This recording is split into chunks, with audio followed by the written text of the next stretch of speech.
What's up, Metal Summoners? We are back with you. It is Wednesday night. As always, we are super duper stoked to be back with you. Welcome back to your Island of Misfit Toys. We've got Angel Alamo. We've got the real Psycho Steve. We've got Empress Bobby Dreyer. Yeah. He's always with you as well. Dirtbag Republic will be on with us shortly, but we just thought we'd kick off the show and just kind of chat it up a little bit about like the goings on. And it's funny. I have this one thing I have to address because I found it particularly interesting. I was tooling around on TikTok today because I was making some of our reminder announcements on our TikTok page about tonight's guests and stuff. And I stumbled across this one page that was like, I guess it's some other podcast where they were talking about rock and metal fans and how they're like the worst fans. Like they don't include anybody. Like, if you don't fit into that stereotype of metal or rock or whatever, they want nothing to do with you.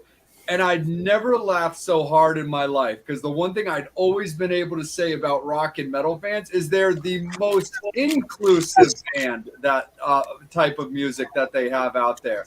I seriously couldn't believe it. I was like, I have been to shows where people who are clearly fans of other genres are still embraced by the rock and metal community and bought drinks and stuff like that. So I thought that was particularly interesting. Have you guys ever stumbled across something so idiotic?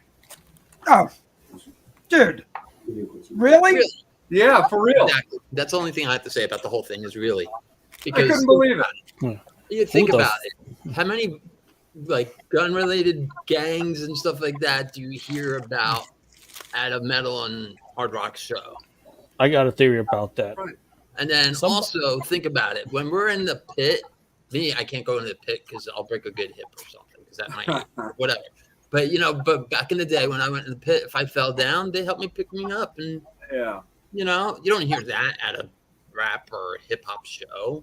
No, but even just the fact that like I've been to shows where so many other people have just like been there for whatever reason. Maybe it's a small pub gig and, just local people that drink there all the time are there doing getting their typical drink on and stuff.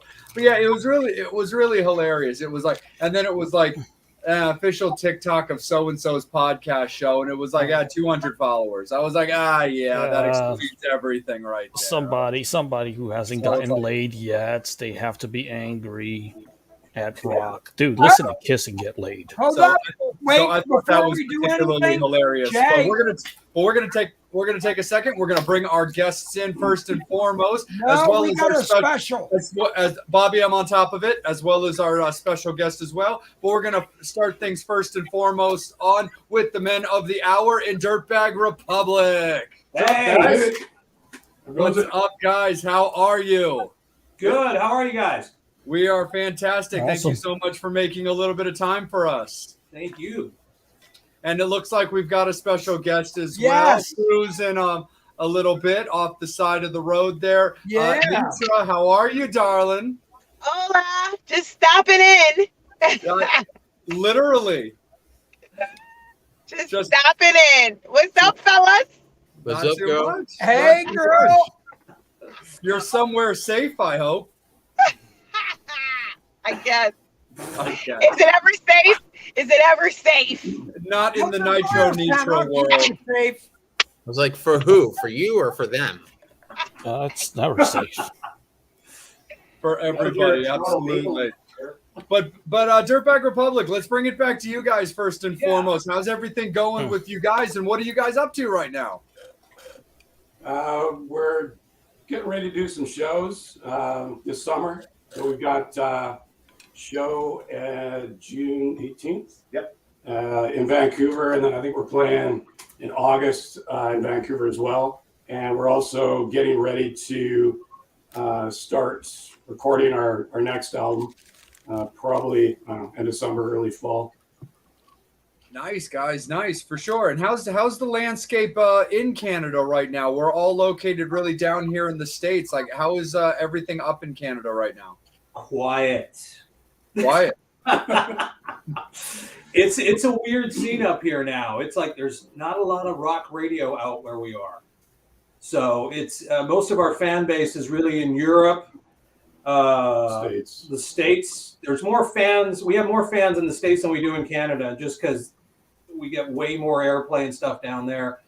Japan, Australia. So it's kind of strange, you know, in that way. Where our own country, it's just kind of we don't hardly anybody knows us here.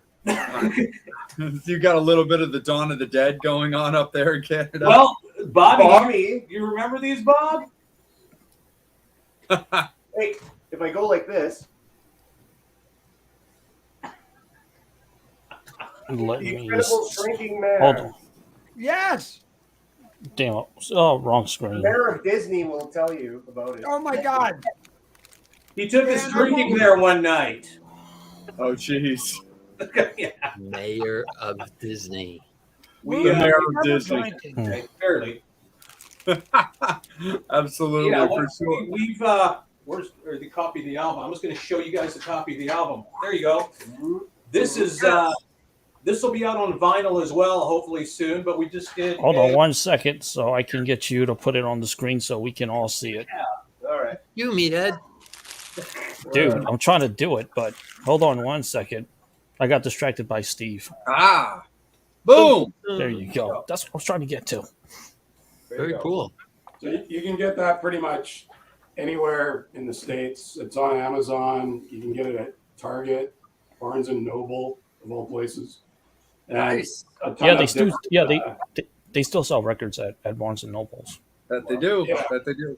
I always try to make stops into Barnes and Noble and stuff because I always find like cool shit in like the rock and metal world and like really obscure horror movies and stuff like that. So I'm all about my Barnes and Nobles, man, for sure. Steve, let's kick it over to you, bro. So the first question, when I heard the name, of course, I thought of the clothing line, because there is a Dirtbag clothing line. And of course, you know, my fallen brother, Mr. Downbag, Daryl Abbott, had the clothing line with his brother and the whole Abbott crew. How did the name Dirtbag Republic come about? It was actually, it's been around for quite a few years. I had like, I think it was in Toronto back in the early 90s. And I had a little book that I had like a list of band names that I thought sounded kind of cool. And that one came up and I went, okay, maybe I'll use this down the road. And then, I don't know, 20 years later, I went into that book and went, oh yeah, I forgot about that name and thought it was cool. It hadn't been used. So that's kind of the story behind it. Nice. And then to follow up the question, as far as what I hear as your influences are very old school punk with a little bit of a new school rock. Where do you guys see yourself as? Like, do you have a title or a genre you would put yourself in? I'd say we're kind of like, we all kind of like the same style of music. So we're on to like, Old Hanoi Rocks, Sex Pistols, Cheap Trick, Kiss. Rose Tattoo, yeah. Like Nice. stuff that's like catchy, but still gritty and dirty. It's kind of our vibe. 3 chords, because the 4th one is hard to remember. Yeah. You need to capo it. Yeah, they got to put a capo on it. Got to put a capo on it. Nice. Well, it's not me. That's our other guitar player is Nick. notorious. Not here right now. Nick loves capos. Oh, jeez. Okay, let's play the next song. Wait. Hold on. I got a capo, man. Okay. Well, These guys keep saying, I love the gay bow. Oh, wait. Oh, it's capo. That's the drummer. that's the drummer. Oh yeah, trust me, we're more than happy to kick it over to the guy that we always have to put a capo on. Hey there, Evil Ed's Play Toy. I think it's time we hear from you. Hi, I'm Natalie's favorite non-Natalie. Natalie's jazz hands. Yeah, I'm like the Natalie reach around. This is a true story about Bobby and I. Bobby and I met through my wife. Literally, they were friends before I was like the surrogate. Exactly. My other wife when she's not around. Yeah, but my boobs aren't as big. And who do you think dresses Ed? Yeah, hello. But oh my God, look, Ed, think about it. We met through Earl Slick and Mark Hudson. Yep. Up in Rhinebeck, New York. That's right. Yeah. When I was recording my first album in 2007, Natalie came up. We met really at Rock and Roll Fantasy Camp. Yep. Through Mr. David Bischoff.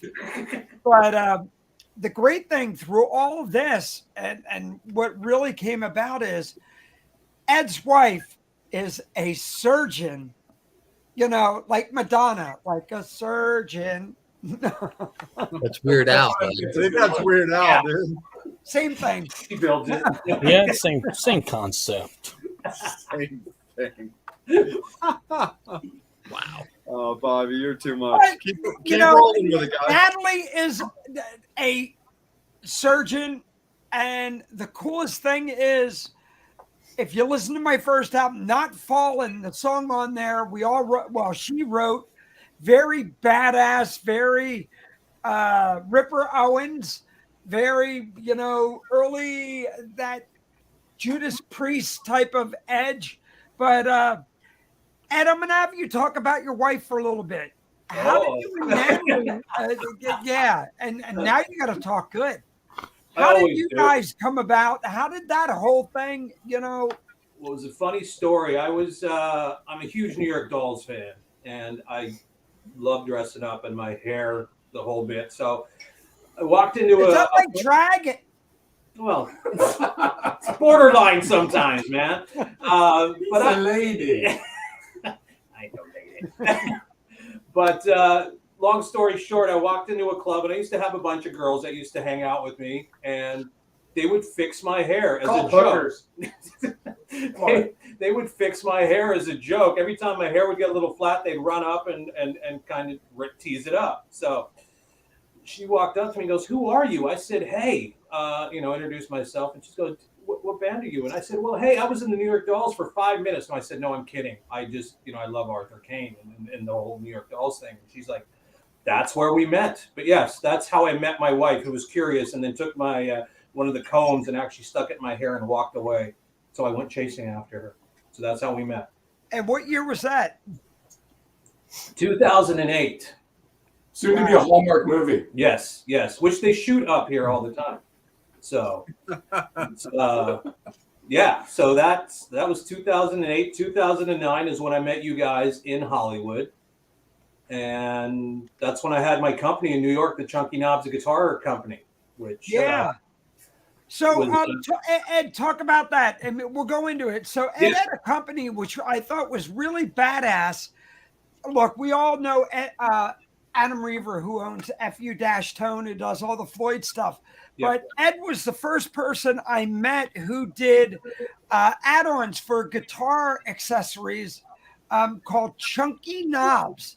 And I always thought that was the name I gave Tony. But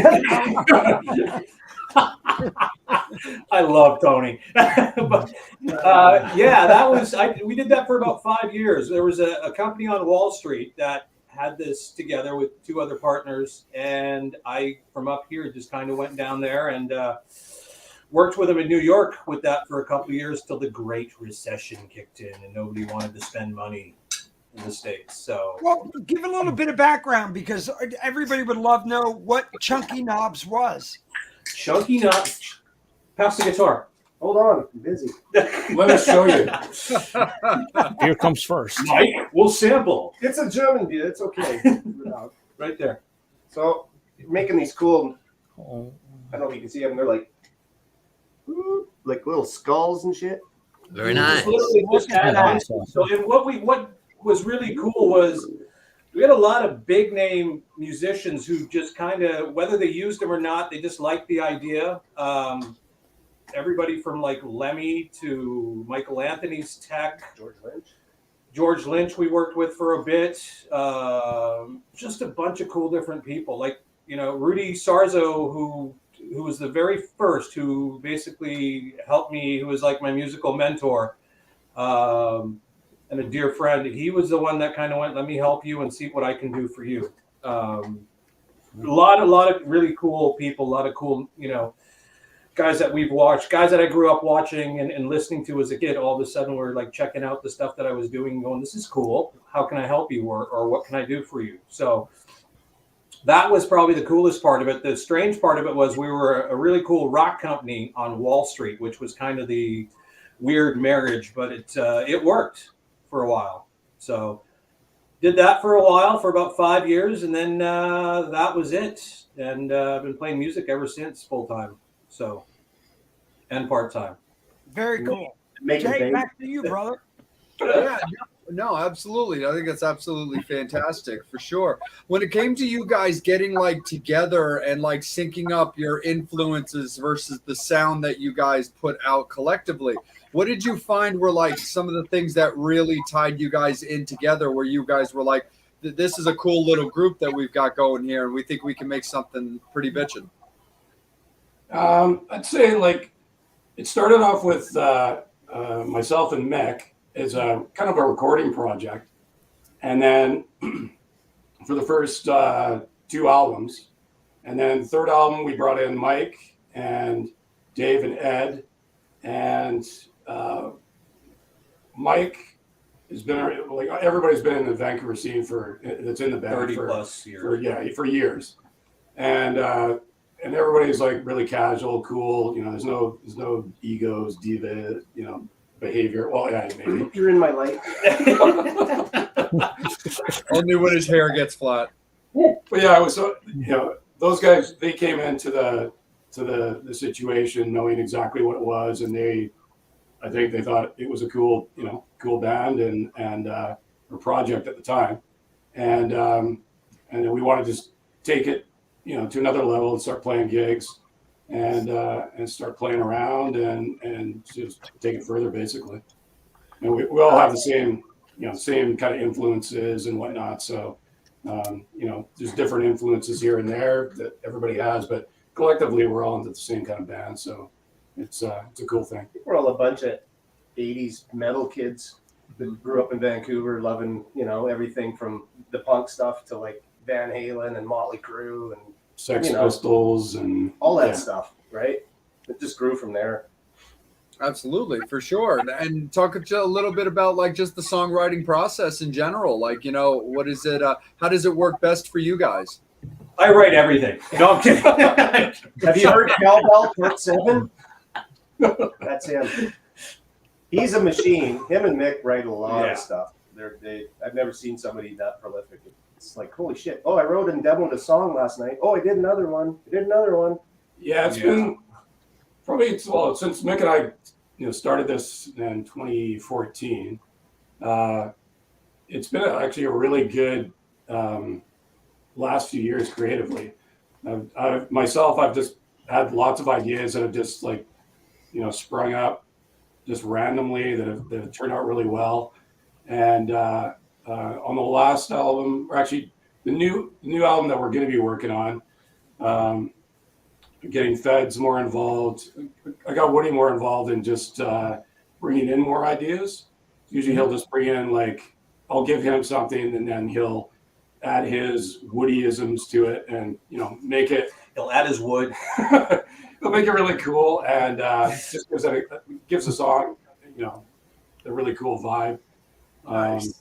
And then try to get Mike involved more when we do this with this next record. Just adding some more sort of nuances and layers and whatnot to the songs that we wrote. Because like over the last 2 plague years, we've already written pretty much the whole fourth album.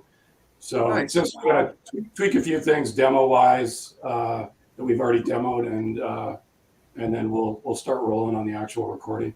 Which we're playing a few of the songs live, and it's getting some great response. So Yeah. Nice. yeah.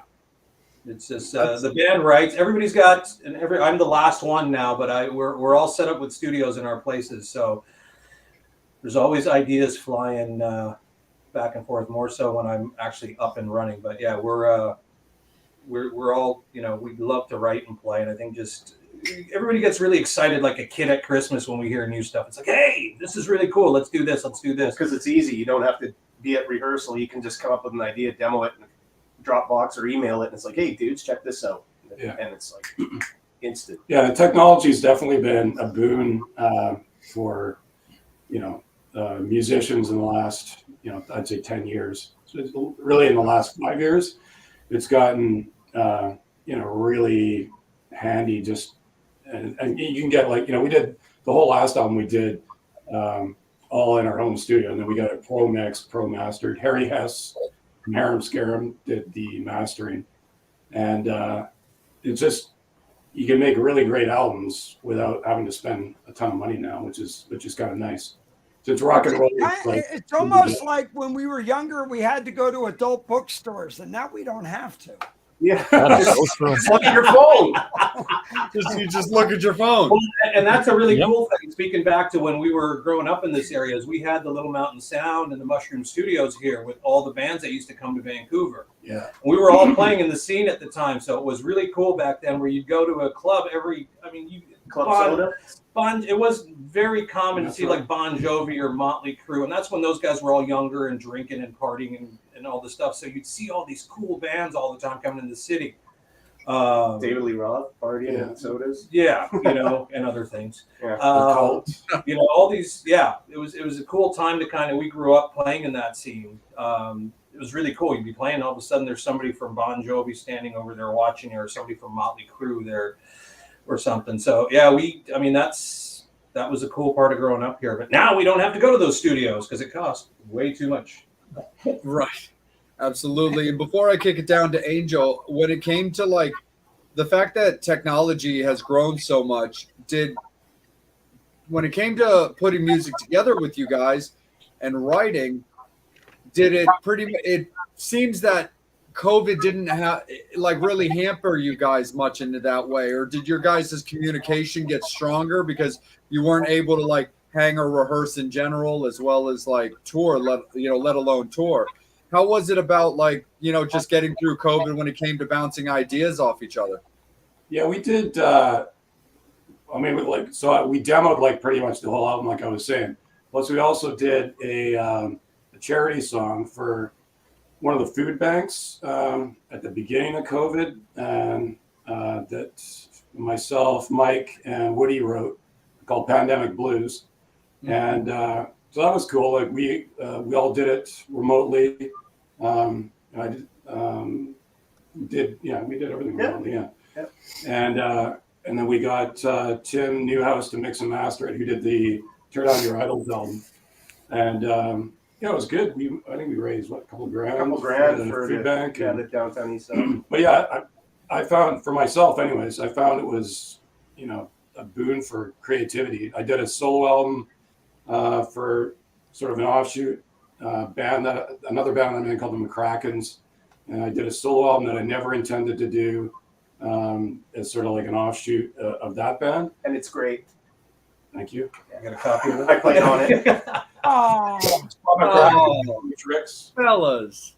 Yeah. But so for me personally, and Mike was super busy with his other band, Stars Unhinged, doing stuff. So it's it was a really creative time, actually. Didn't stop anybody. No, from our circle anyway. It's kind of nice because instead of paying for hours in a studio, you can digest the demos. Then you just you're at home, comfortable. You just plug in, throw your headphones on, start banging out ideas, bouncing back and forth, and it's no pressure. There was nothing going on.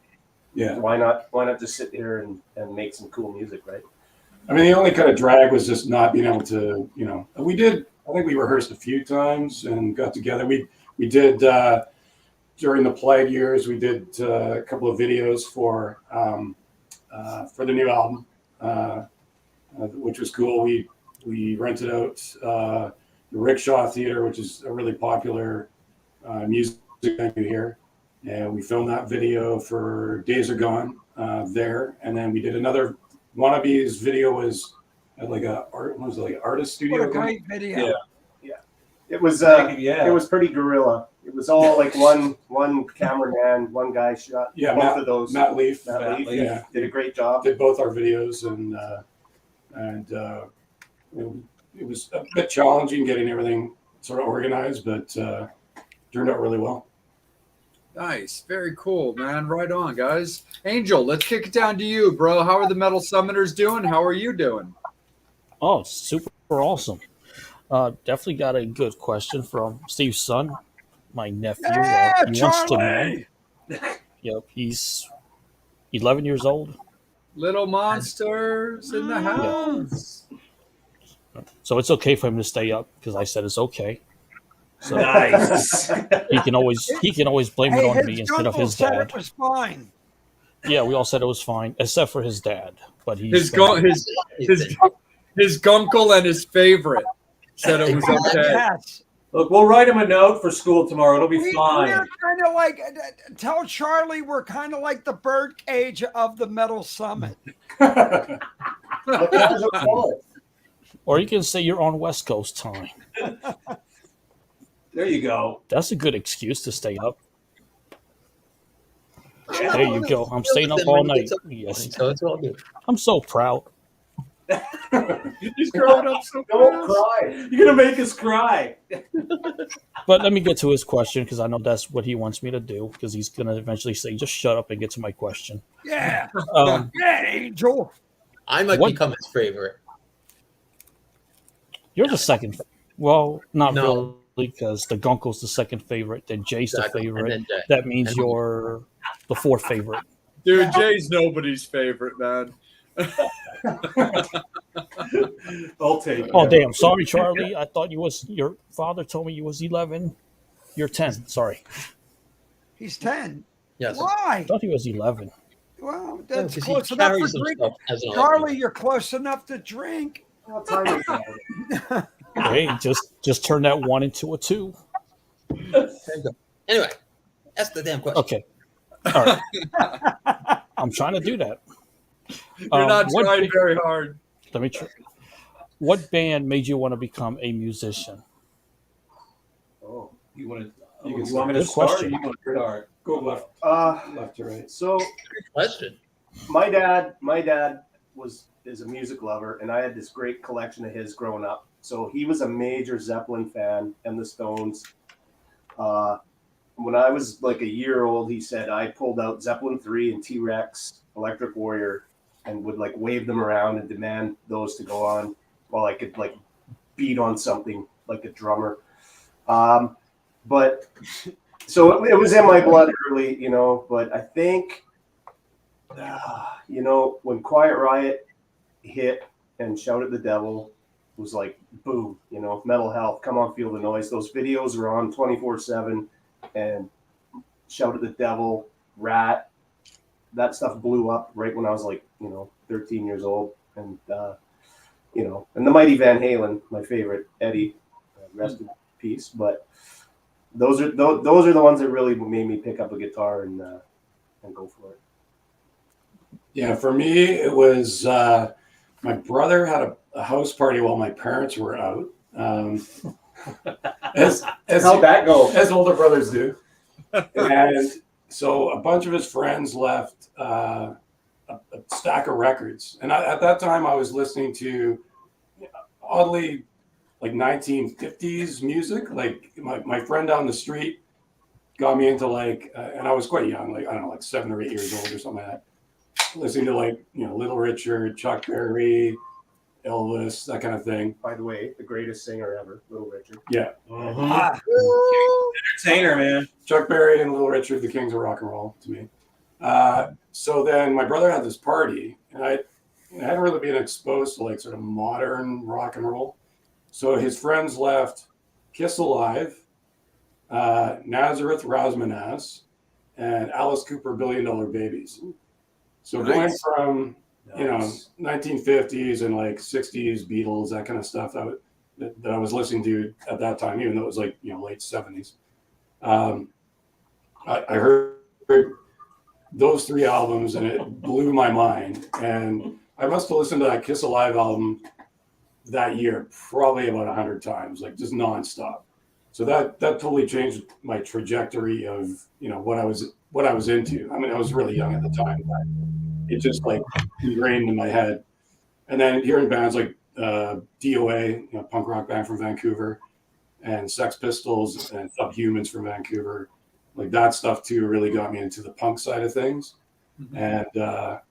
And that's sort of like my musical startup kind of thing. Edwin? Well, for me, it started with Engelbert Humperdinck. No, nice. She's got all the vinyl. Oh my God! Kiss. I from day one I saw Kiss and I went, that's what I want.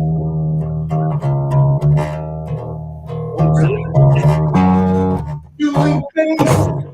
Maybe 100,000 years. So Kiss, Van Halen was just, and then the other one was Blondie for me. Clem Burke as a drummer to me was just a freaking genius. Great drummer. Just love, still is. I mean, that's I just love that stuff growing up. And my parents both played music all the time, so it was.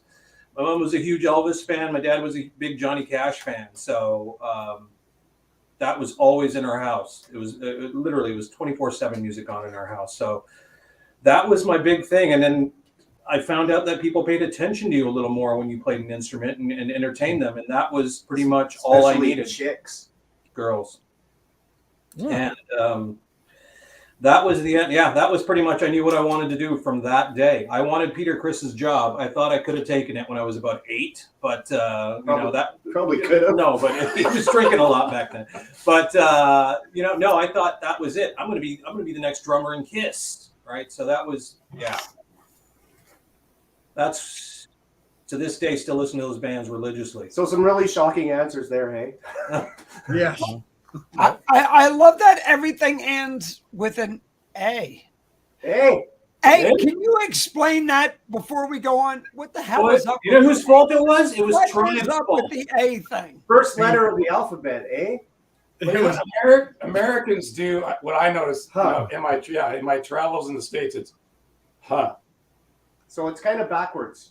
We say A. We end with the H. You start with the H. Because the A is you learn on the Metal Summit show. EH. Take off, eh? It's a Bob and Doug McKenzie thing. If you've ever seen SCTV or Bob and Doug.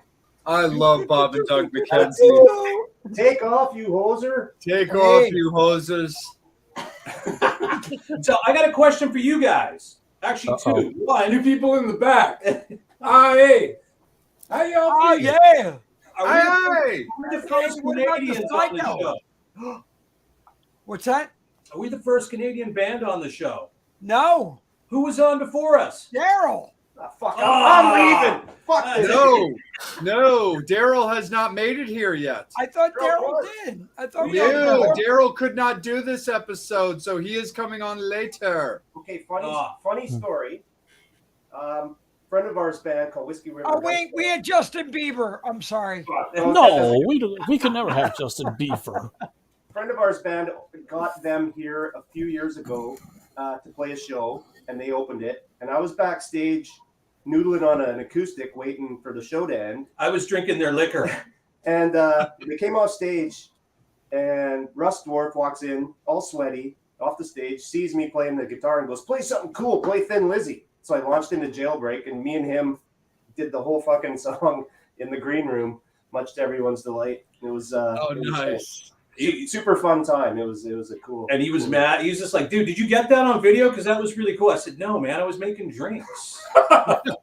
Priorities. Good guys though. Great band. Great guys. Classic Canadian band. That's another band I would see along with like Kick Axe on our Power Hour, which was like the metal show up here. Lee Aaron, Triumph. Yeah. God. Big House. Big House. Slick Svengali. Svengali. We got all the greats. Slick We got all the Toxic. big names. I'm Mother Earth. How was the M3, guys? It was good. Awesome. They need a little Wait, I Canadian gotta content ask, down there. who is the big band from Vancouver? Oh, Loverboy, Brian Adams, BTO. Well, if you're talking Size? if you Like Nickelback? actually Wait, good, I'm not measuring girth, but if you're going to go that length, I'm going, hey, who is the biggest? Horn to the length. a good not from Vancouver, but they're from British Columbia is the Wild. You guys know them? I do. I Yeah. think they're Good fantastic. guys. Good Mike's bands. Mike's old band played Actually, with yeah, those guys. we opened for them at I my old forgot friend opened Chris. for them in a little club. But my singer of my other bands, good friends with them. They're from a little town up Kelowna, up in the interior. About 3 Great hours. band. They're out touring Europe and opening shows and Good with your Rose Tattoo. Airborne. And all kinds our buddy produced them. Yep. Oh, Mr. nice. Fraser, who produces ACDC and Mike Fraser. Yeah. Crazy. Oh, Mike, yeah. Didn't we have Mike on? You Wait a did. minute. Yes. See, Yeah. I knew we had a Canadian. Canadian. Canadian. Yeah. Okay. Hey. Yeah. So technically, Mike slid in there as the first. He's our buddy, You though. always He's got a to great guy, slide man. one in, Well, Jay. When you got Jimmy Page on speed dial, you kind of trump everything. You kind of do. Well, no, he was great. I invited him to come to our last show, but he was busy in the studio. He was like, you know what? If I can get out of here, I'll come by, but I don't see it happening. And then what happened? Somebody put a glory hole in the venue. Oh, yeah. True I have story. one. They're doing construction next door. We're supposed to play this great club we play downtown. They're doing construction. They put a hole right through the wall. The club has fallen down. They're like, yeah, you can't play next year. So Oh my god. I got postponed until yeah, it was August. actually, and this is no joke. It was one of those, the wrecking ball things, right? So it hits it in the bathroom. It's like a huge hole. Look, that's why I was joking, Conan. It was the biggest glory hole Yeah. anybody's ever seen. So Wait, what's a glory hole? Never mind. I'll Never send mind. you pictures. You're too young, Bobby. Yeah. Damn it. Yes. And remember, Don't Charlie's worry, still I'll do. watching. Uncle Yeah, Bob. yeah. Charlie Yeah. is watching the show right now. Ask So, me. Yeah, Mickey and Mouse. Charlie has So- has another question. yeah, so let's steer it back to Angel and to Charlie. Okay, first we're going to go to Susan's question and then to your question, Charlie. Susan wants to know, she's from Toronto, where can we get one of those mugs? Oh, you got to ask Bob. Uncle Bob. Go to Disney. He's the mayor. He'll get He'll you. get you I in. got him those mugs. You got to drink some crazy hurricane drink and stumble out Make of there. the Though. chairs go up and down. Yeah. After that many drinks, there was a lot of things going up and down. But I I don't did even not remember that. get a mug. So I made. because we're not going to. to just we're Wait a not going second. to hand Didn't this we have a vicious lesbian yelling at us that night? Yep. Yes. because We we were all had dressed better the than her. angry lesbian that night yelling at us because we were laughing. Because I said, Why? Because we were all prettier? Come on now. Oh, jeez. it happens. I just showed him my Home Depot card.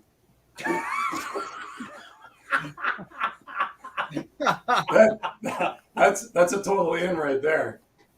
You got to land when we show a Home Depot card. Yeah, but you have like a contractor card? You got like an extra discount? I don't know. No, but okay. Angel, let's bring it back to Charlie. Charlie, let's see the way he put this question. Why did you start to make music? Kiss. Girls.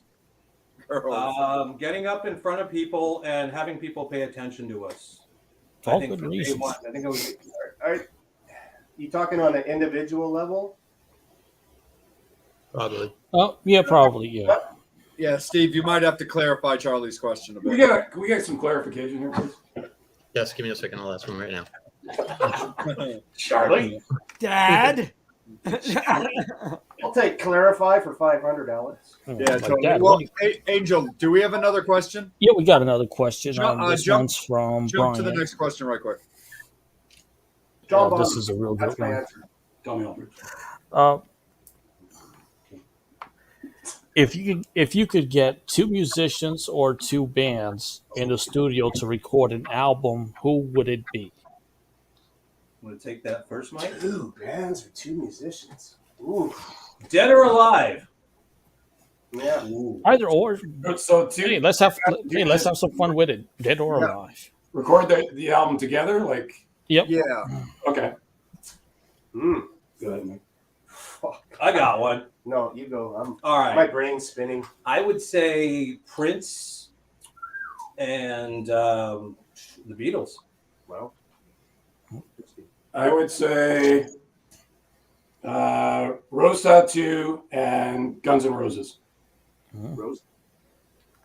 Well, You have a problem with that? I would go Freddie and Priest. go John Lennon and Keith Richards. yeah. John Lennon and Keith Richards would be it for me. Man, I can't even. There's so many. I can't even wrap my head around it. You know, like imagine Jimi Hendrix and Prince jamming, like craziness.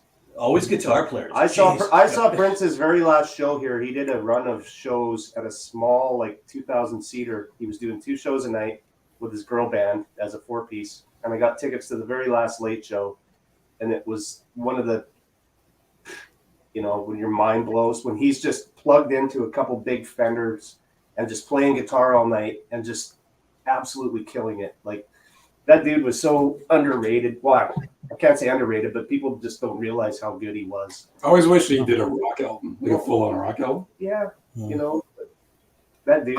I'd have loved. He could play anything. That guy. It was I'd have loved to have gotten like a duetted album of Freddie Mercury and Peter Steele. Oh, Dude, that thing would shatter the internet, man. Typo. I saw I love Typo with Typo. the Commodore, man. They were great. Yeah. Yeah, man. We just It's said Johnny Cash and Dimebag Daryl.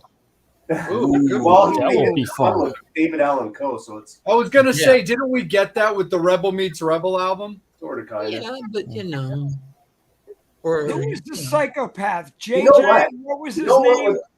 would be cool is if Pantera and Van Halen got together because they love Van Halen and they both kind of the brothers on guitar and Pan Halen. Van Halen.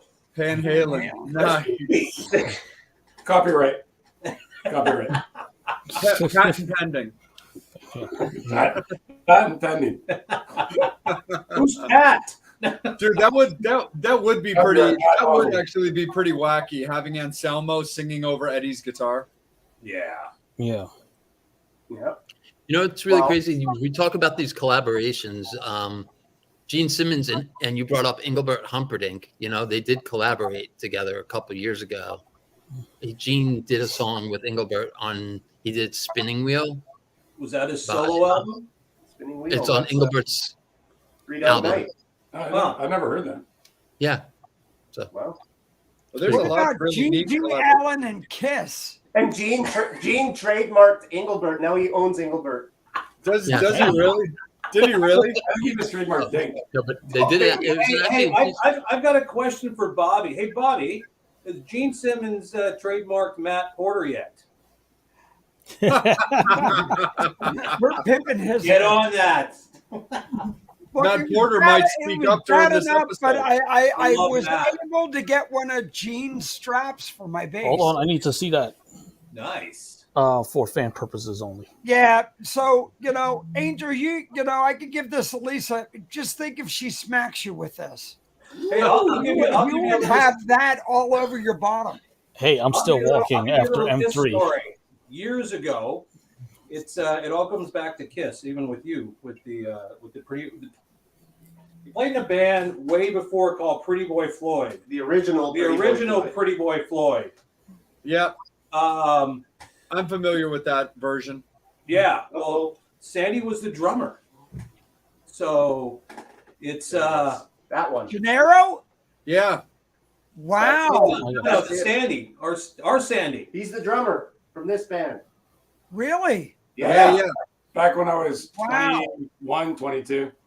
Yeah, no, it's funny, dude. I've been trying to get a copy of that record because I know your version. I know you're Pretty Boy Floyd. Most people think it starts and begins with Steve's, and I was like, no, there was a Canadian Pretty Boy Wow. Floyd. Let's Steve go likes into to this have- one. Jay, He bring it likes up, to have man. some revisionist history on how that whole thing went Yeah, down. talk about it, man. Absolutely. Yeah, go ahead. Sure. Okay. Let's go history. So that band started in '85. I didn't join till I think late '86. They were like a top 40 band at first, and then they wanted to go all original. And I joined them when I was 19. We did the EP in self-produced, released EP in '87. We got in Kerrang, we got in Hit Parader, Rip, Metal Edge. We had a pretty good following going, and then the LA band we heard about. They were looking for a guitar player in Band Magazine. They weren't a full band yet. I was guitar player or bass player, I can't remember. And so somebody told us about that. We called them, or Tommy, our singer at the time, in Floyd. He called them. I can't remember if it was Summers or Christy Crash.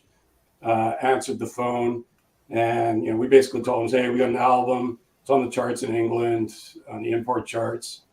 And again, because it got up to top 5 on the import charts in England and Kerrang. We sold a bunch of records through Shade's record store, and they basically just told us to fuck off, and we're like, okay, well, anyways, we just want to let you know there's already a band out there that's pretty established doing this, and we've been in all these magazines and shit. And so, long story short, we find out that they get signed to MCA, and then legal proceedings start happening. We end up getting a big legal battle with them. They can't release the album in Canada because we have the name trademarked in Canada, and then they couldn't use the name on the Karate Kid soundtrack. So if you take a look at that, Karate Kid 3, I think, it's just called PBF because they couldn't legally use the name. And then but they had MCA behind them and some decent financial backing. So, and the States was, the primary market that we were trying to penetrate or get into. So it was just, a lose-lose situation. So they ended up buying us out for the Canadian trademark. We changed the name to Tommy Floyd, and then it was shitty because we were actually doing some demos for Atlantic Records at the time, which we got that connection through Skid Row, who we opened for in Vancouver. Snake passed our record on to some A&R person at Atlantic. So things were rolling really good. And then the whole name debacle happened, and it just kind of kiboshed everything, 5 years of hard work and promo and whatnot. And then we changed the name, but, it was pretty much, that was about 1990 when we changed the name. So we basically had to call it a day. And then I moved on and started another band after that. But I find it comical when I see Mr. Summers, speaking in interviews and whatnot, acting like he never knew the band existed and whatnot. Yeah. Just checks the date. Well, yeah, because Sandy, that record was called Bullets and Lipstick, yeah? Yeah. That's correct. Yeah, and we had the whole gangster. Our whole image was the whole Pretty Boy Floyd gangster image. When we first started playing live, Tommy came out with this Thompson machine gun, a real Thompson machine gun shooting blanks. Wasn't loud enough. How did you guys not love him in America? Oh, wait, we're not going that route. But yeah, so the whole thing was, it was a fun ride while it lasted, but it kind of ended on a big down note. What was the most comical thing about it was I used to go to this record store called Odyssey Imports in Vancouver every week. Trek down there, and they had every week they would get, because I think Kerrang was weekly or bi-weekly at that point. So I would see things pretty quickly if we got in Kerrang. We were on the charts for about 4 weeks in the UK, and we had a big full page review of our album in Kerrang.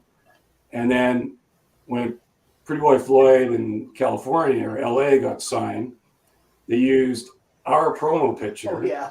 And it said Floyd signs to MCA, but they used our press photo. Oh my God. So on one token, my heart sank thinking, okay, we're completely fucked now. But on the same token, I thought it was fucking hilarious karma that, Kerrang, because Kerrang didn't even know who they were. And so Kerrang printed our picture, with their whole press release of them getting signed to MCA. So karma works in mysterious ways sometimes. You gonna hate me because I bought the CD? I would like to announce you're officially out of the band. Well, you know what? I'm gonna set the night on fire. There you go. That's the Because story. that's what rock and roll does. It sets the night on fire. That's the summarized story of it, basically. Gotcha. No problem, for sure. Steve, between you and Angel, have we gotten some clarification on Charlie's question? He went to bed. What'd you say? He went to Wake bed. him up! He went to bed. Oh, he went to bed. I thought you said he went to bed. That's what I thought he said. I thought he peed to bed. I'm like going, oh my God, poor Charlie. Why? Dad, you just like outed him. No, because you waited so long because you guys were so long-winded. That's on YouTube by his father.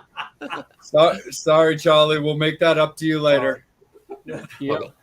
Well, Steve, let's let you keep rolling with it, guy. All right. So you guys played the States, meaning the good old US of A. Who has been your favorite band to do support for? I thought, and this is Bobby and I have a common friend who plays in the Foods. I thought we would have been great on that bill, but and I did try to do that, contact the individual, and kind of go, you know what, we got this band, check it out, it's cool, and why don't you put us on the support for that?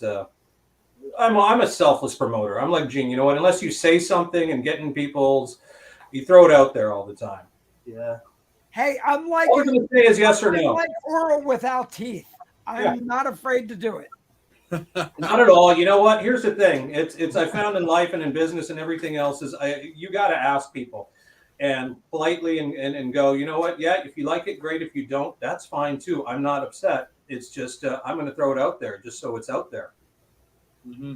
Sandy's done the most touring out of all of us. He's, the McCracken's got 30 albums out or something. Yeah, we've got 15. I think 15. We have a new album coming out this year, but yeah, we got 15 albums out. We've toured Europe 3 times, toured the States. Band started as a joke in 1994, and somehow it's just continued on, and people really seem to like it. So we just keep on doing it, even though we think, okay, this is the last album. It's let's put it to rest, but it just keeps keeping on for some reason.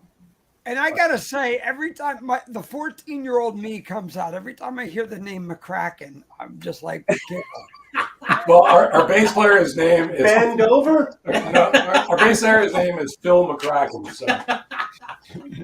Who I used to play in a band with years ago. I played in the glam band with look, it's burp, farts, and whatever on this show. Every time I hear Phil McCracken, I'm like, oh yeah, that's our bass player, Phil.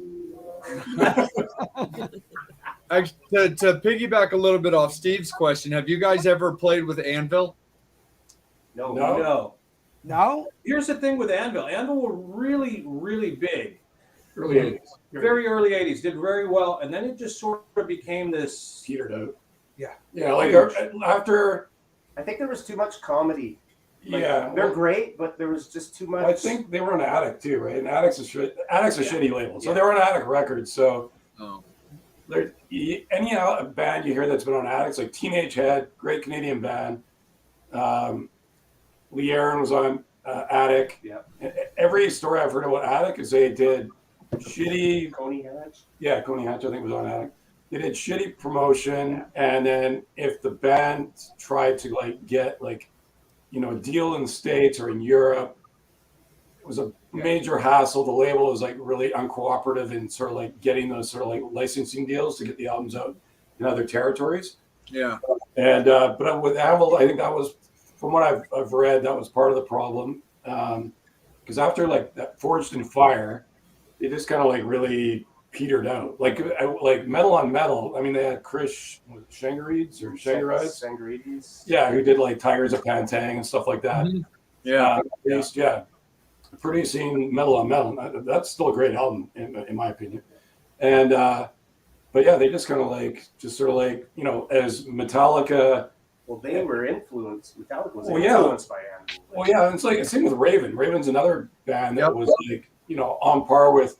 It's a shitty label. Yeah, you know, when they were on a major label, you know, they got them to dress in like underwear or something like that. Underwear and hockey helmet. Bobby, was that you? I know exactly what album you're talking about. Yeah, it was I love Raven. I think Raven is fucking freakishly underrated. I saw Raven. So I saw Raven in 1985. I think on that album, or it was around that album, and they were fucking great. I saw them again, I think in 2014. I think so. Many years later, and they were fucking great again. There was like, not that many people there. You know, there's maybe like 7,500 people max at the club, but you know, they still killed. And Mark Gallagher or John Gallagher that sings? He still sounded great. And nothing but respect for guys like, I mean, we've all been doing this a long time, you know. Well, I've only been in this 3 years. 3 years. 6 months. But it's anybody that sticks it out, nothing but respect. I mean, yeah, we joke about it and this and that, nothing but respect. Unless you're going, and I hate to say it, like I've seen clips lately like Bon Jovi and guys like that who it's obvious like having problems. Man, sad to see, really. That's, you know, that's to the handlers and people, you know, it sucks to see people going out like that. But the ones that can still do it, like you look at Ronnie James, who was dying of cancer and still fucking nailing it. Or Jizzy Pearl. Guys like Jizzy Pearl's what, 60? Rob Halford. Bruce Dickinson is just like. I love Jizzy Pearl. Yeah, Jizzy Pearl, I fucking love hate. Yeah. I love hate. Yeah, same. Let me show you. You guys buy a lot of vinyl? I do. Okay, check this out. Did you see this yet? What is it? It's our maxi single. Oh, sick. 4 songs. Very cool. What color is the vinyl? It's red. Is it red? So this came out on Record Store Day. Yep. Red. So that came out on Record Store Day. That's got wow. It's got Wannabes, which is our first single off Teardownyouridols. And then they're gonna mate. I don't know how to put it in. It's too buy me a drink. Buy me a drink. It's too tight. Buy me a drink. No. It's too tight, man. Too tight. I thought you were loose. Here, let me. So, hey guys, I gotta ask. Sure. So you talked about a band. So the EP came out on Record Store Day. It was supposed to come out way before that. The album really was supposed to come out 2 years ago before it did. In April of 2021. There was all sorts of fucking delays with like COVID. Well, yeah, but just the label was getting presses. stuff printed in like Portugal, and then there was stuff with pressing plant. So that came out, and then our actual LP, the CD came out like months later than it should have, and then the LP is still coming out, but it's majorly delayed. I just talked to the guy at Vanity Music Group who put out the album the other day. He says it's still coming out, but you know it probably won't be till later this year, early next year, unfortunately. But that's the way it is. I mean, vinyl delays now are like 8 to 9 months. And that's we have a huge demand for vinyl when it comes to any of the projects. Yeah, it's vinyl. And what we did too, which was kind of cool, is we did a little intimate a gig in a place that friends of ours who own a company called Red Rum.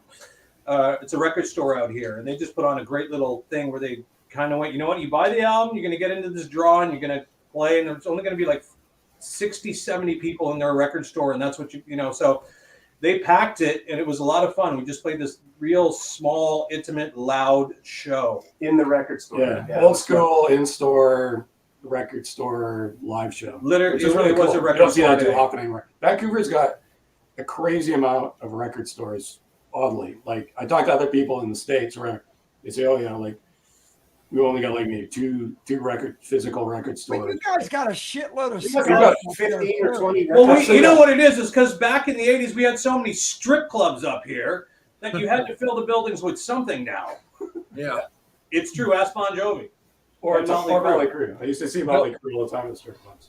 For sure. No, that's the thing when it comes to like record stores, at least down here in the States, there's really not any traditional, like there's not many like good ones left. Like my buddy Dave has a bitchin' store called Vintage Vinyl in Bel Air that we're actually currently doing a giveaway with right now for some signed Gary Holt stuff. And Dave does a great job there because he does like signings in his stores and stuff like that. But it's crazy with like all that stuff. And even when you were talking about vinyl, like, dude, like our entire country only has like 2 plants that actually press vinyl.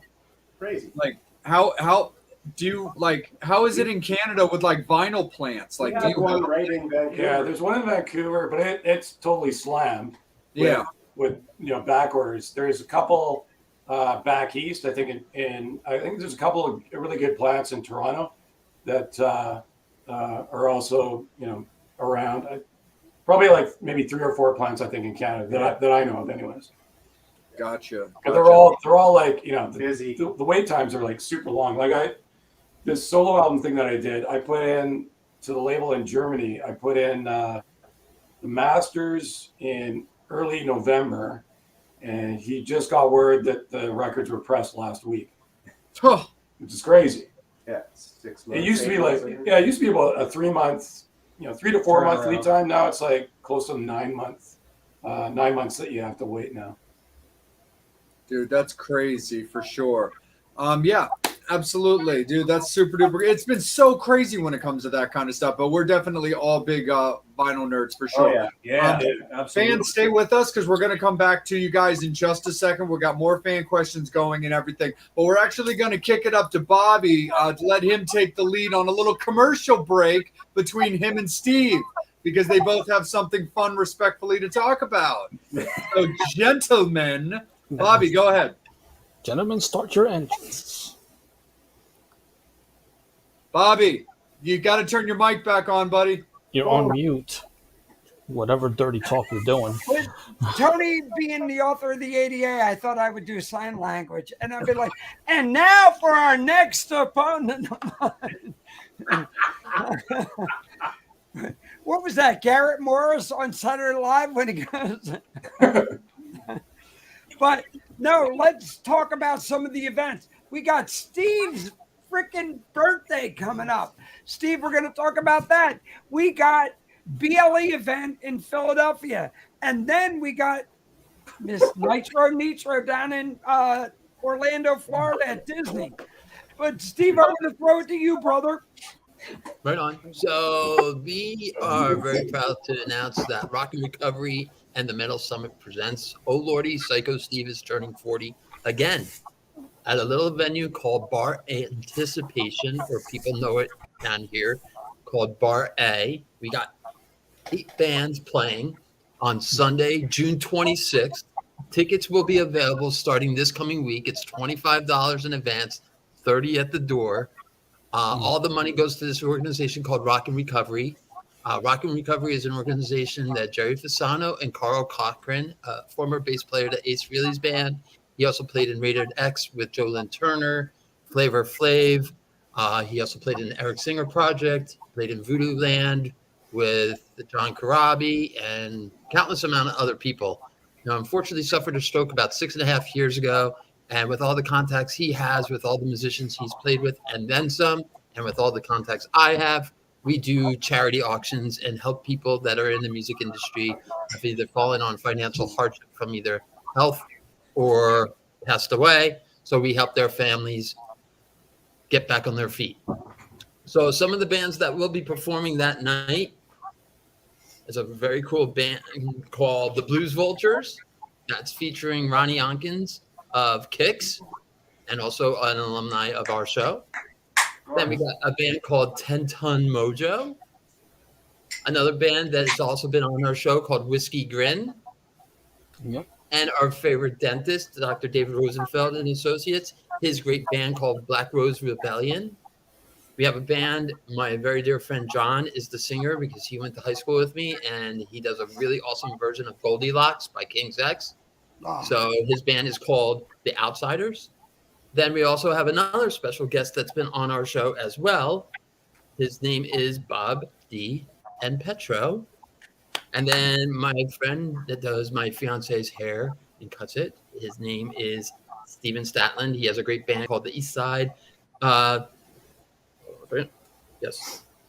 East Side Steven and the Asbury Jacks. They're a B-side. They do all Bon Scott B-side songs when he was in AC/DC. Yes. And then someone that will be coming on the show, but he's also playing the BLE event, Mr. Damian Montecarlo with his band, Monte Carlo. Very cool. So it's an all-ages show. I expect everybody to come. It is my birthday, and my birthday present you can give me is show your asses up. You got a plane ticket? Sure. All right. Well, we can get them. You know, I know that Chinese airline is giving good flights from Canada. Oh, Oh my sorry, God. they like nosedive though a lot. No, thank you. So we're gonna jump from Steve's birthday present, birthday show, birthday present, birthday event to talking and showing a little bit of love to BLE before we wind it up with Bobby talking a little bit about what's going on with Nitra. So when it comes to the BLE event, that's going to be in 2 months. It's going to be in Philadelphia, the last weekend of Philadelphia at the 2300 Arena. And that is a 3-day festival that's being hosted by myself and Steve, with all of the members of the Metal Summit in attendance, with Bobby bobbying it up in the photo pits and Angel finding different ways to get whacked. We've got plenty of stuff going on as far as the Metal Summit being local to that event. So we're doing an artist showcase on Thursday, which is headlined by Michael Grant from Michael Grant and the Assassins. It's also got bands like Whiskey Grin, Monte Carlo playing that day as well. On Friday, we're headlined by Steven Adler from Guns N' Roses. So that's going to be fantastic. We're also going to be having on that day Bisto Blanco playing that day as well. Tokyo Motor Fist featuring Steve Brown, who's an alumnus of the show. The aforementioned Pretty Boy Floyd also too happens to be on that show as well. If you want the real Pretty Boy Floyd, we can do it. We can do it. We got the suit. There's something I missed. So they'll be on the show as well. And we can just mic them on stage. Right. Be like so we'll bring Sandy out to do the intro. I met from Kerrang. Exactly. Sorry. So that's what we've got going on Friday, and then we're winding it all up on Saturday, headlined by Autograph and Killer Dwarves as our co-headliners for Saturday's event. It's also featuring the three-headed attack from Memphis of Every Mother's Nightmare, Tora Tora, and Roxy Blue. Will also be playing that show as well. And you can go to BLERocks.com. You can go to Masquerade on Facebook. You can go to any of our pages, the Brad Lee page. You're going to see all the lineup like in full right there. So there's so many bands playing. It's 30 bands being played over 3 days. So we're really excited to be doing that. We are also going to be doing an after party as well at the hotel. At the venue. Before we go to the hotel, there will be an after party featuring some bands as well. So there's a few bands that you guys aren't even aware of quite yet, fans, that you're going to get to enjoy come the end of Masquerade. But yep, last weekend of Masquerade, the 28th, 29th, and 30th of July, 2300 Arena in Philadelphia. So like Steve said, the gift to all of us will be everybody getting their tickets and coming and showing up. So we really appreciate Brad and Angie for all their support and the entire BLE camp for being so welcoming as well. And Bobby, let's kick it over to you, brother, for announcements from yourself before we kick it back to Dirtbag. All right. So really big, great thing I got to do is I have to thank our favorite guy who loves to sleep upside freaking down, Mr. Jay Oakley, for bringing a woman on here Nitro for Middleton, Delaware. She's originally from Wilmington, but introducing everybody on the show to her. She was on the NBC show, the American Song Contest. She and I connected. I hooked her up with good friends of mine, Billy Looper, Tom Chris down in Florida, who run one magical weekend every year at Disney. 500,000 people going down there. Wait, I gotta wait. I can't bring this up. He's getting on the ears. Bobby's whipping it out again. Oh, geez. Look, if I'm Thank gonna God do Charlie a went magical down. weekend, Have you ever watched that thing? you can't go to one magical weekend. You got to be queers with ears. So she is going to be down there. Miss Nitro will be performing June 1st, June 2nd at the Kindred Pride Pride Cup Fest with none other than Miss RuPaul and everybody from RuPaul's Drag Race. That we got a couple other big events going on. We're going to be doing. Oh, look, we got an event called Tidal Wave, which is the biggest bears in the country at Typhoon Lagoon. And so The gay CDs. Oh, it is going to be screwed. And look, I can't go to NAMM this year because I got to be wearing a Speedo. Oh, Bobby, the gay CDC guys would be so proud. Yes, they will. Look, I'm Well, trying we're to not get going to home. NAMM now either. You made them jealous. So June 1st, June 6th, Orlando, Florida, be there. Everything is up. And again, thank you, Mr. Jay Oakley, for putting all this crap together and everything. What a great person. Check her out. Nitra, amazing woman. The new video just dropped, which was the original song that was used on the NBC show. And our buddy, Mr. J, is in there nodding his head. Yeah, I'm in that music video. Yep, Nitro released her music video for Train yesterday. Very, very cool experience to be invited by. I look like the gay dead mouse with these things on. It looks like the paint job on Ed's Prius. What about Ed's Prius? And it looks like the paint job. I don't hear so good. What? Seriously. But I got to thank Nitro and Leanne McNamee for inviting myself and my besties, Bradley and Angie, out to participate in that music video. It was a really good time. It was fantastic hanging out with Nitra. You know, she and I developed our own little love affair with each other because she's super duper awesome. And, you know, I can't thank her enough for being open to the idea of coming on the show when I asked her if she'd like to be involved. So, Nitra, we appreciate you as well, you know, giving our show a chance just based off the fact that we're the Metal Summit and you're a little bit of everything. So we got to thank you for being a part of our show as well. But Jay, really quick, before we do anything, I really just want to be sincere about this. Look, support all of us in all our ventures. Steve's birthday event, everything we're doing, the BLE event. This is what keeps things going and keeps music alive. And look, we love having fun. Dirtbag Republic. Look, this is why we're here. Yep. We're that voice. We just want to, you know, and any of our guests that come on, look, we'll do whatever it takes. I will wear a frock. Absolutely, for sure. And Metal Summoners, like I said before, we are doing a giveaway on the Metal Summit Facebook page right now, and all you got to do to be entered is to put down who your fantasy lineup would be. If you could form a band for just made up of any musicians, who would you put on? Who would you build? That's literally all you have to do to be entered is go onto the Metal Summit Facebook page, go right to the post that I made about the contest and comment on the actual original post. And the winner will be picked by the group of us if there's a tie. But the winner is for whoever has the most amount of likes on their dream ideal lineup.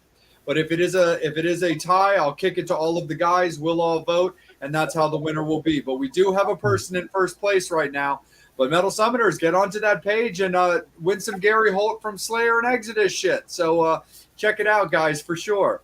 Dirtbag Republic, let's bring you guys back in, of course, and give it a little spin around the table before we let you guys go for the evening, because we still got more to discuss, because we want to know how 2022 is shaping up for you guys at this moment and what we have to look forward to. Shows, Yeah. and recording. Shows are recording. We're going to be working on album number 4. Yep. Starting probably realistically end of the summer, early fall. And we're going to not take as long as we did on the last album with this new album. Everything's pretty much worked out as song-wise. So we'd like to get the new album out next year, if possible.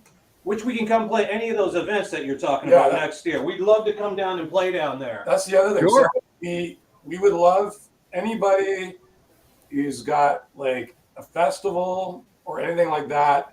We would totally be into like flying in, doing a show, playing, supporting the scene, getting our name out there more.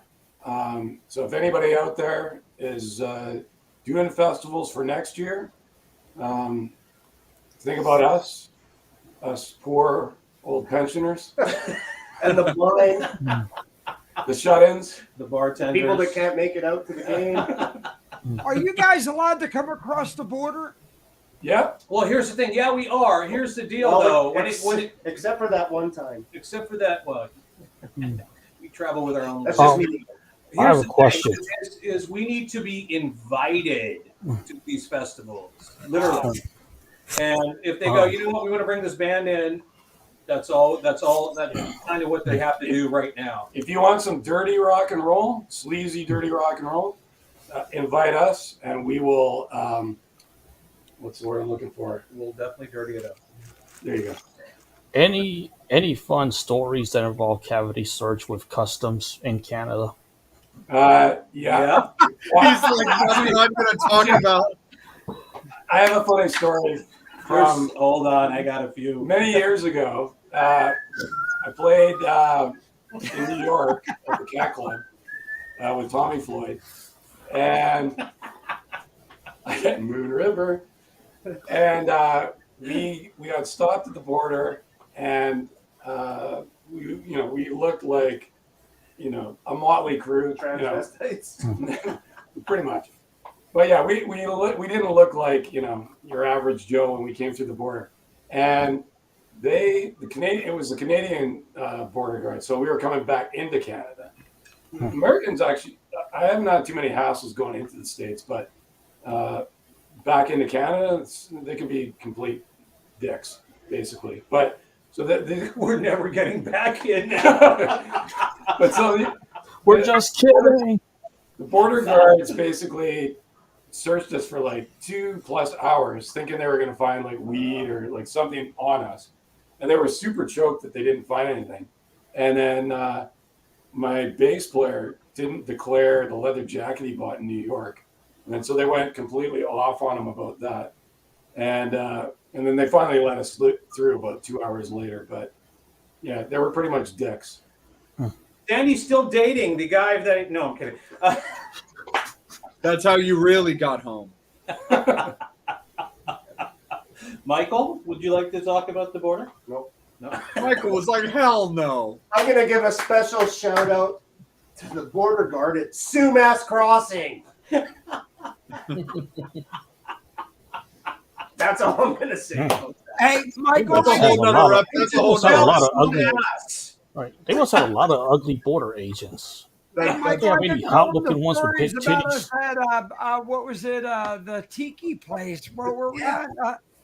What was that place called? The Tiki Lounge? Or what? I don't know. There was thunder and drinks. That's all I remember. All I remember, yeah.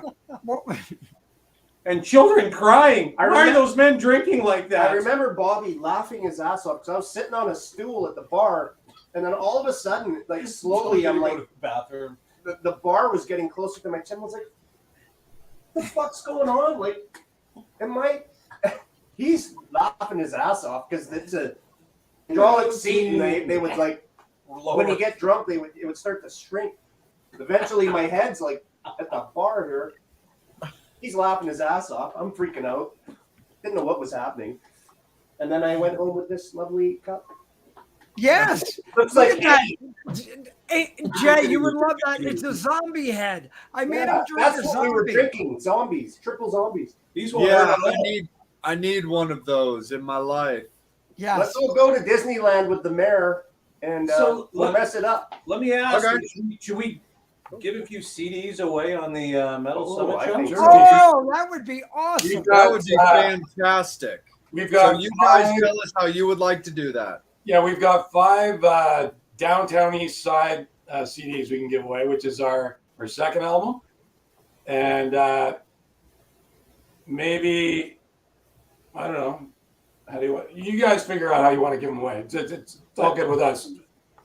We'll pick 5 winners and we'll just send random things. Maybe a vinyl, maybe a CD, maybe one of Spot's CDs. Who knows? Use condoms. Anything would be great. Spots underwear? No.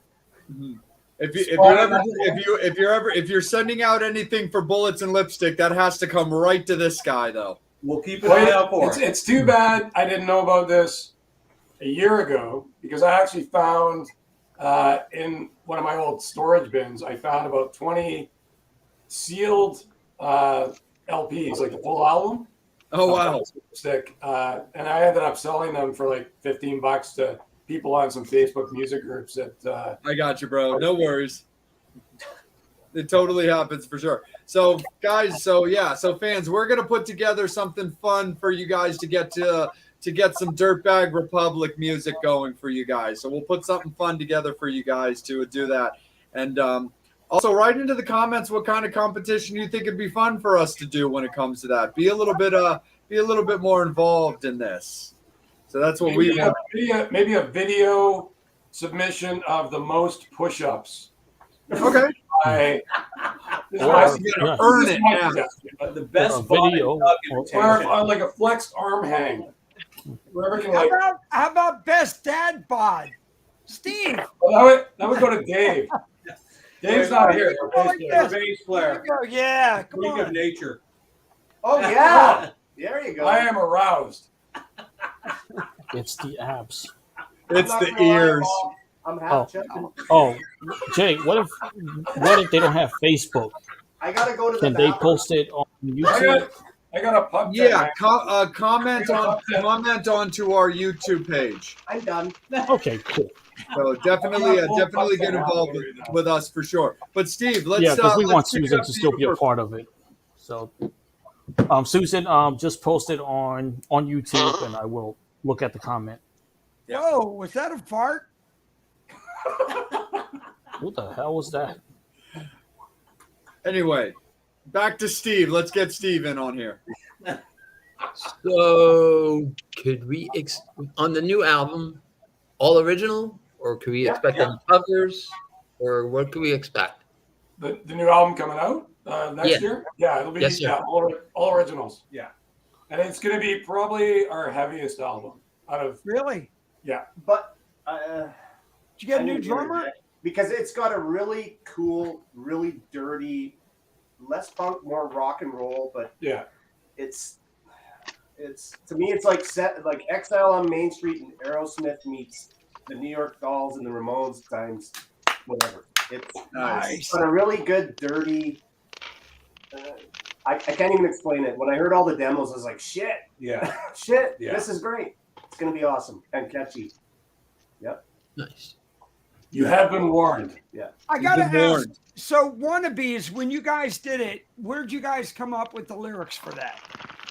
It was kind of like just songwriting is weird to me because a lot of times I'll come up with shit in the shower, just like that's kind of like a quiet. You don't think about anything, but like a lot of times I get ideas and I'm like, oh fuck, I need to like write this down or like talk it into like a phone memo app or whatever it might be.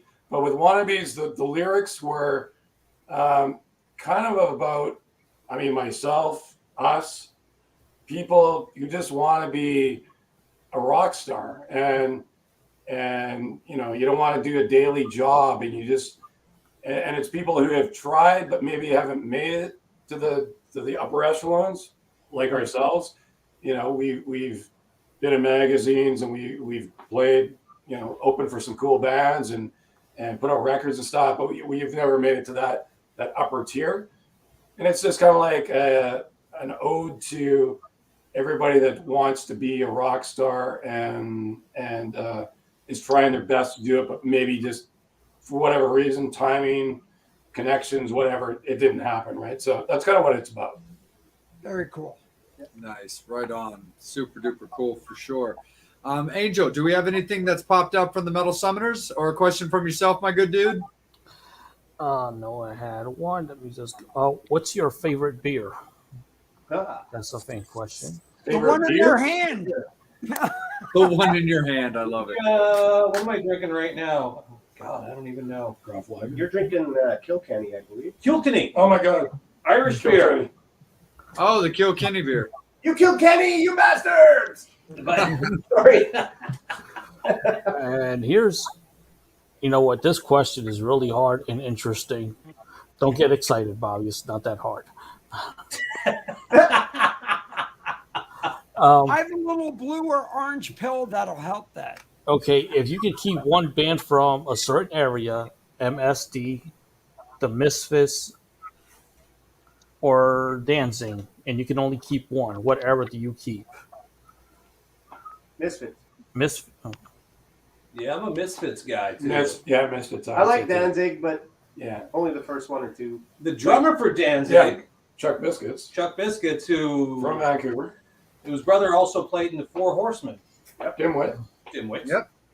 Yeah. Chuck also played in Social Distortion. Social Distortion, right, yeah. And Great drummer. those guys for a while were up Circle here. Jerks too.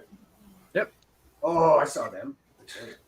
You participated in it, didn't you? I saw DOA in 83.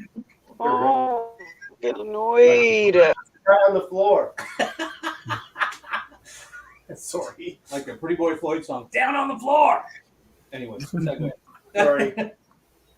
We just, you know what? Here's the thing with us. Canadian beer is a lot stronger. We like to laugh a lot. That's just kind of. Life is short. Let's fucking rock. You know, Oh, yeah. We have a good Exactly. time. meet good people, hang out with people. You Wait, is there like a pause in between there? Right. Is it? And buy the record. Is it? Buy the record. Effing Artwork rock? by Ole or is it O'Brien. like Effing rock. Life is sweet, so insane. Come on, lick my candy cane. Paul Stanley. Paul Stanley. There you Yep. go. Let me put I my like in you. your fireplace. Gene Simmons. Gene Simmons. Yeah. Just stuff your stocking, apparently. Yeah. Oh yeah. My question. Well, my question for the Pretty band is: Vincent when we need them. Yeah. I was looking for what website to buy merchandise from.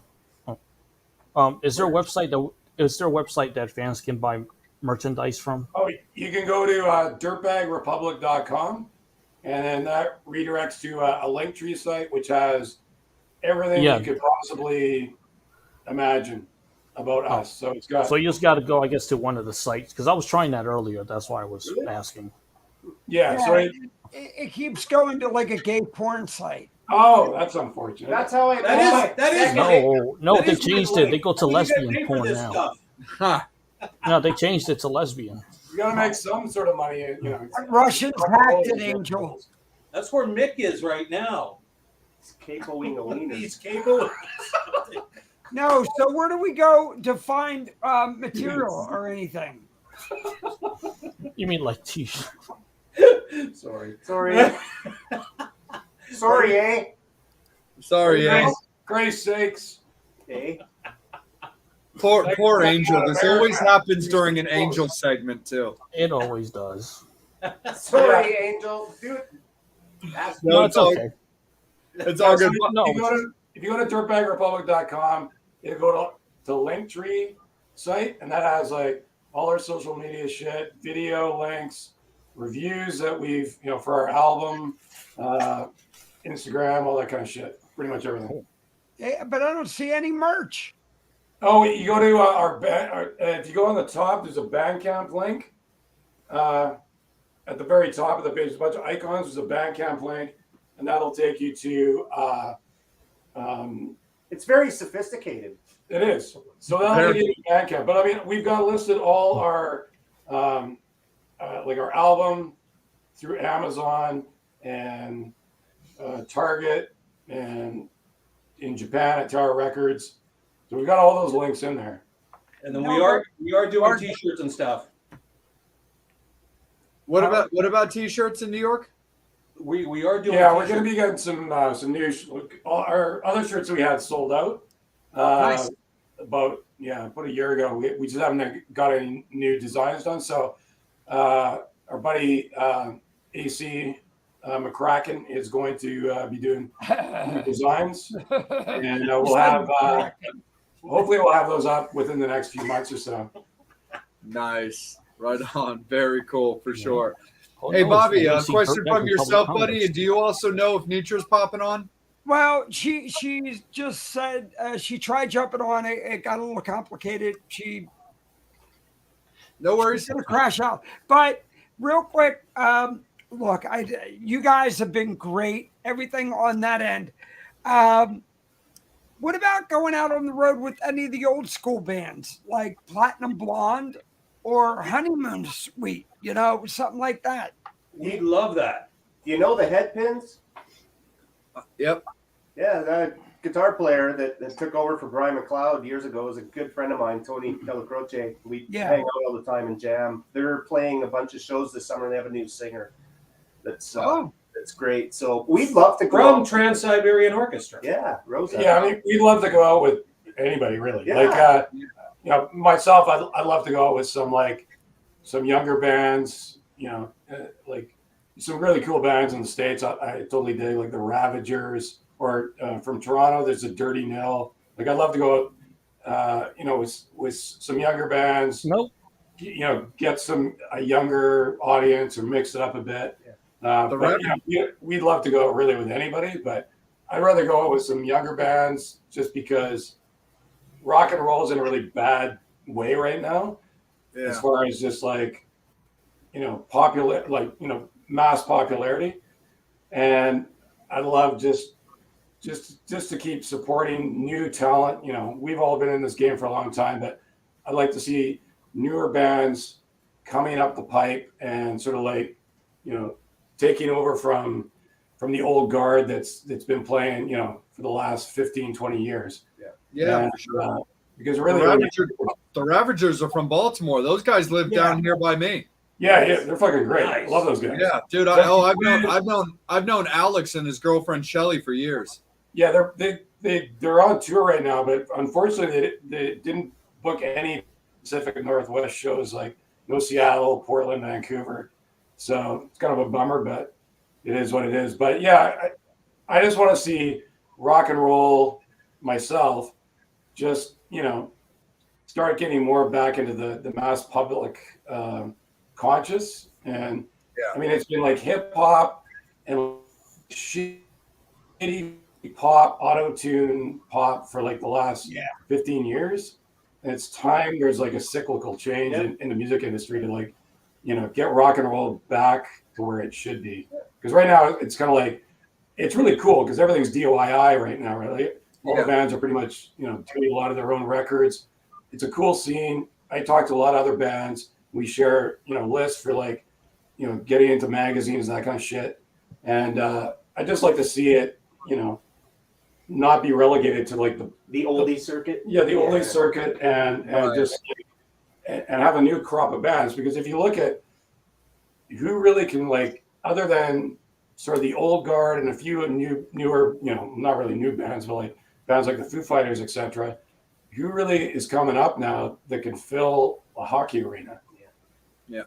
And there's great bands out there. There's fucking great bands. Even mainstream stuff you hear, Dirty Honey, bands that are playing old school Or if we- rock and roll, right? Or if we go to Europe with our buddies, the Suicide Bombers. Yeah. Bombers. Yeah. Yep. Shout out to Chris Thank Stanley. God for Wolfie out there doing what he's doing. Oh, absolutely. Oh, fantastic. There's a album. guy we Yeah. love. Yeah. And everything he does. Absolutely. You know, we're very difficult to get along with too. All those bands, Well, that Ed is especially ridiculous. me. I mean, I hug everybody and stuff. So yeah, it's uncomfortable. It But is it's okay. uncomfortable. It's all right. Absolutely. No, for sure. Fans, it is last call for alcohol, guys. So You are getting the first hug, by the way. we'll get your final questions and everything in as soon as you can, so we can make sure that everything gets answered by Dirtbag Republic. So what would you guys say? Like, you were just talking about like the new guard.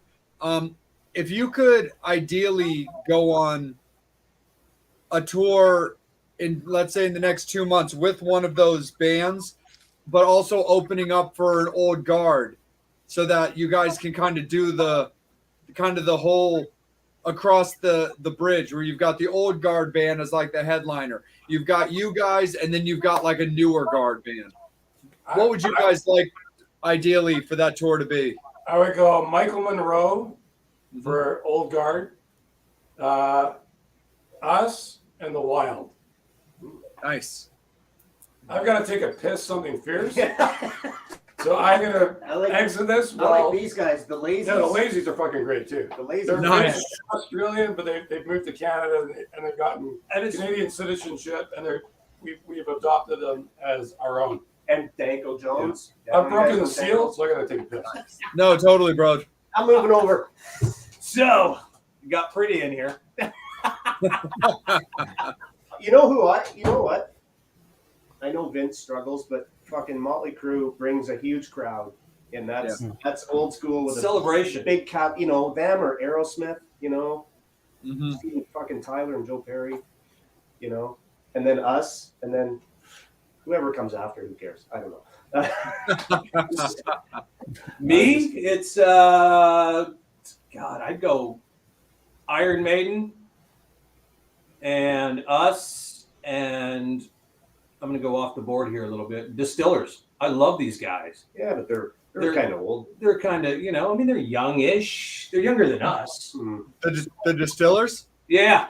Oh, Brody's fantastic. Yeah, she's great. Dude, they just, Sing Death House. You just need some raw energy, You just need that. I mean, it's young music at heart. But it's great because it's all basically Tim from Rancid writing everything, and he can't write. Oh, no, totally. I saw Lars Frederiksen play a solo show, literally just him plugged into an amp at the Auto Bar in Baltimore like 3 weeks ago, and I waited on Tim and Matt in my restaurant like 8 months ago. What?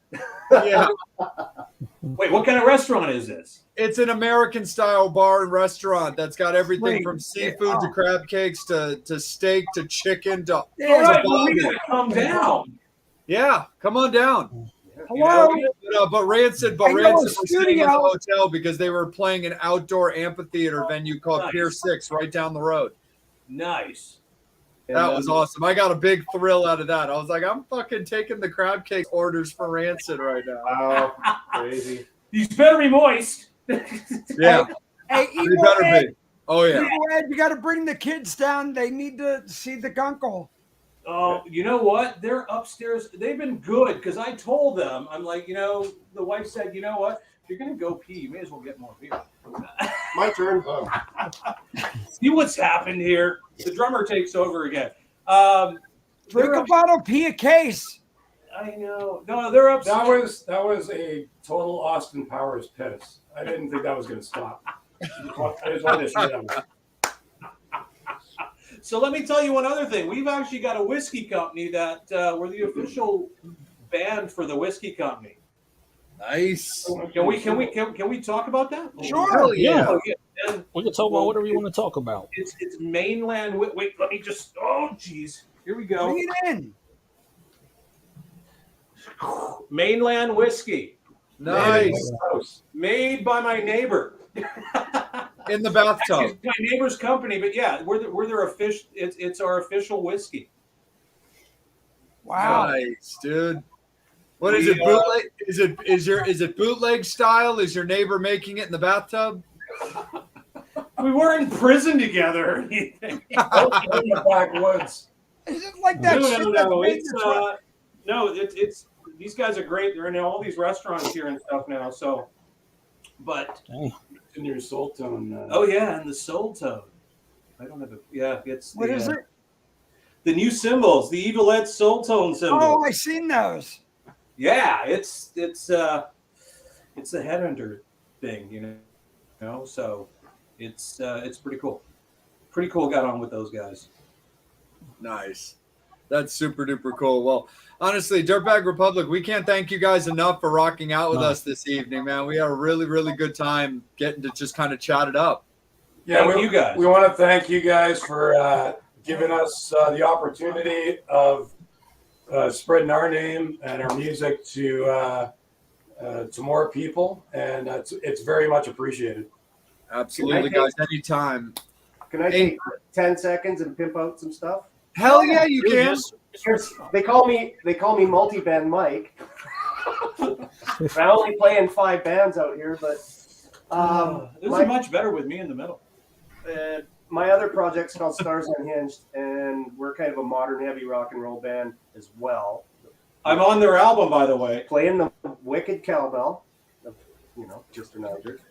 We got 4 singles that we've dropped so far. The album's coming out soon, and all the guys get along great. We were at Alice Cooper a couple weeks ago. The whole band was hanging out, and It was a good time. everybody's super chill and cool, and no drama.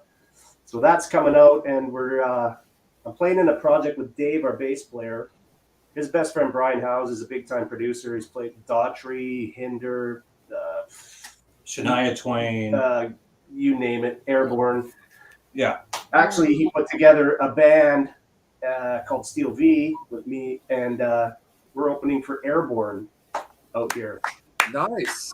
Yeah, Love Airborne. Really looking forward to that in October. So it's gonna be pretty fun. It's just a fun gig, side gig for him, but exciting for me because I'm a big Airborne fan and an AC/DC guy. So Great band. Absolutely. but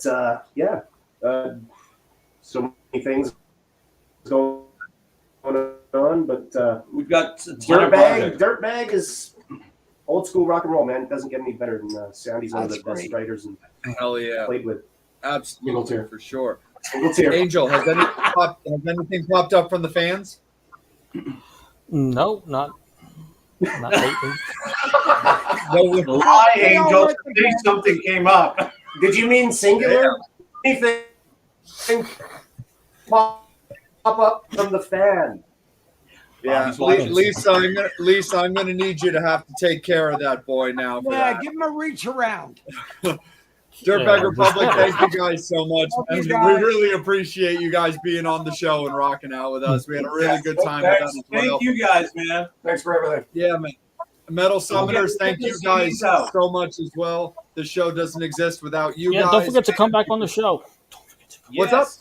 No, I said, don't forget Absolutely. you're welcome to come back on the show. We'll come Oh, back hell on yeah. the end of the day. Yeah, and let us know. Ed will talk to you about hooking you up Are all with, custom Asian patrols ugly? I'm just Definitely. curious because I've never been out of the country, so What? Why? I've never been out of the We country. I scared was him with the curious. border stories. Come to my house. I'll grill you up some chicken. We'll go in the pool. There you go. Listen to fucking Judas Priest vinyl. It'll be great. Now that's a party. Nice. That's definitely a party. Metal Summoners, Why thank isn't you there the guys Metal so much. Summit tour starting next year? We're working on that. Good, because we're going to be Yes. on it. Come to Sounds my good place. to me. I'm We'll do definitely it. down for that. We Yeah, definitely Bob. want to do. Bobby just left to go work on that.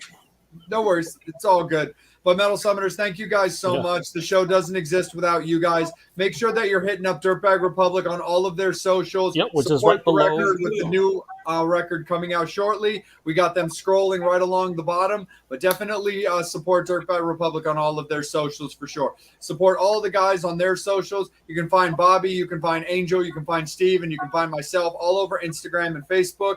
And follow the Metal Summit Facebook and the YouTube pages in particular, because that's where we go live. You got Steve's birthday bash coming up in June. You've got Masquerade with BLE coming up in late July. So we definitely got a whole lot of live music coming, and the guys in Dirtbag are getting right back out there as well. So live music is back, fans. Make sure you guys are getting out and supporting everybody. So on behalf of the Metal Summit, on behalf of Bobby Dreyer, who's back with us now, on behalf of Angel Alamo, the real Psycho Steve, and myself, Jay, thank you again to Dirtbag Republic. Guest announcement is coming out on Friday. It is the start of Masquerade coverage. Oh, yes. So that's your only hint, so you have that to look forward to. Guest announcement on Friday. New episode on Wednesday. We love you guys, Metal Summoners. Get some sleep. We'll see you in a little bit. Follow the Facebook page and get in on the giveaway. The guys from Dirtbag Republic as well will get in on a giveaway for them as well. But Gary Holt's still up till Monday. Yeah. You've been watching, as always. Peace. Cheers.